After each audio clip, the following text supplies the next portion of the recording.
it's easier to experiment online because then you're open to more options. It kind of is like a new person because it's like, because you're not really talking like you really would talk. You know, it's fun and also it can be dangerous to experiment. I really don't want people to know who I am or stuff like that and what I like, and yeah, I don't want people like finding out about me.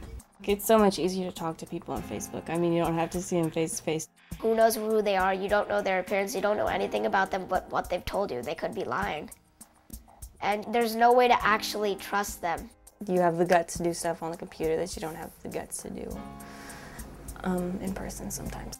My cousin, who's in college, made a bunch of mashups with his friends, and he kind of introduced me to the whole thing. I put up like these fan-made opening credits for the Watchmen movie, published them on Facebook. We call it digital life, but to them, it's just life. Our kids live in a 24/7 connected culture. We used to sit at home and look at 3 different devices. Now it's one device and it's on the move. The way we used to consume information was we just took it in. They create it as much as they consume it. The genie's out of the bottle, parents. Don't even think of getting a stopper. Well, today it's Club Penguin. Yesterday it wasn't. Yesterday she'd never heard of Club Penguin. I just recently learned what POS means. Parent over shoulder. Everybody is looking at their screen. But I don't see any need for a 6th grader to have a cell phone. The wiring of children in the world right now is a bit of a bummer. When we hand our kids a cell phone or a laptop with internet access, we are giving them these powerful tools of communication and creation. It may seem really overwhelming, but there are just a few simple ideas that if you can take them to heart, you can guide your children to get the best out of this exciting world. I think the thing parents are most concerned about is privacy. It feels like it's kind of like your diary, but not really, you know, because you're talking with your friends. You never give any information to anybody you don't know in person. Well, anything on the internet is going to be messy because, like, you can see everything, you can know about a person, you can know just about anything from anybody on the internet. Everybody was trying to kind of one-up each other on that, so everybody wanted to see, you know, oh, well, who can do the most, I don't know, nasty thing. Kind of makes you feel gross doing that stuff. And then I broadcasted it on the internet. I did have a private MySpace account, but that really didn't seem to matter all that much. So the task of childhood is to figure out who you are, and the online and mobile worlds have given kids all these new fabulous tools for self-expression. One of the great things is that kids can have all these identities, but one of the downsides is they can hide behind them and do hurtful or harmful things to others. We just have to be able to guide them to understand that, you know, these identities and all this self-expression leaves a lasting impression on their reputation if they aren't careful.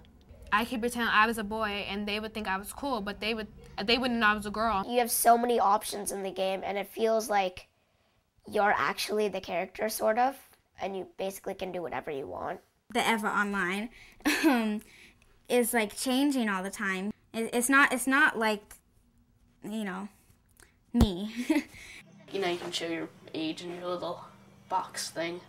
And I haven't showed it, so it's cool because I'm kind of treated like an adult, you know? I was surprised because I know people lie, but I wasn't like expecting someone to lie about their age. You know, the whole culture of the internet is free. And so kids grow up with this notion of, well, it's there, I can read it, I can take it, I can copy it, it's free, it's mine. It was a project for school, and we figured if it was good enough, we'd upload it to YouTube. And I would show you now, but there was like a copyright claim because we used the song, so now it's like all blank. I thought it was just information, so I just copied it and changed it around a little bit, so it didn't really sound like it was like being copied and pasted. You know, you really need to be careful that you just can't copy and paste content because this is what it means. It means that you are writing something, you're giving it your name, and you're saying you came up with these words, and that's not okay. And somebody took my work and put it somewhere else, I would be pretty mad because I worked hard on it. And I think that they should work hard on their own. Think about the Wild West, right? We created this mythos, and the people went out and they pioneered and they created a civilization. Well, our kids are doing a version of the same. So what kind of civilization are they going to create one decision at a time? If just somebody's a little bit nice to you, you're their friend and you act really nice to them, it's sort of weird. Like that, if you met them in real life, you probably wouldn't be that great of friends. And he found a social networking site that was about people who love punk. And then his knowledge of punk was so vast so quickly. We always go to this place called East Main Street, and we just make friends, add them to our buddy list. Usually it was a fight that got started at school. Or on MySpace, you would just try and get everybody to comment on that person. Someone put on MySpace that one of the teachers were doing drugs, which it wasn't true. And that teacher got in really big trouble. Over the past couple weeks, I've noticed an increasing number of conversations that have happened on Facebook that have negative connotations in real life. So I'll be going off Facebook for the next few weeks. I just think if you're around somebody you need to talk to, then just do it face to face. I mean, it makes more sense. Parenting is an evolving art form. I wish it were a science, but it's not. And to be a really good parent today means just going where your kids are going. But it also means helping them understand that they have to be responsible for this life, for their choices, for their friends, for the community they're building, and help them navigate through the perils and the possibilities of this wondrous world.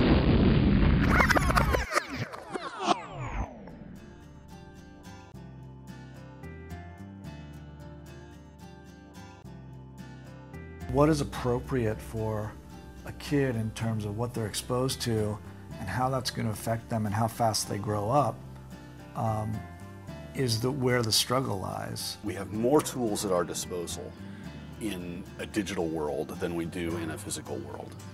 As a mom, you should be nosy and want to be involved in your child's life. If I were a mom, I would check and look at the conversations, especially if my daughter's texting as much as I am. There are things that are available then for the kids to be productive, for them to be, resources that they can tap into so that they can become better students themselves.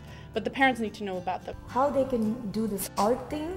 Oh yeah, they do the stick figures and the animation and stuff like all that. All that stuff. There are aspects of the emerging digital world that I think are amazing. And I love the fact that we can't even picture what they're going to be doing and that they have no problem picturing what they're going to be doing even if they can't imagine it yet. It's like anything, it can be used for good or evil. Like Spider-Man, with great power comes great responsibility. You know, as parents and teachers, it's our responsibility to give our kids good roots in our values, to be able to distinguish right from wrong, to act wisely and kindly and responsibly. But it's also our responsibility to give them wings, the wings of this technology that lets them create, collaborate, connect, and go places that we could only have dreamed of. This is the beauty of this digital life.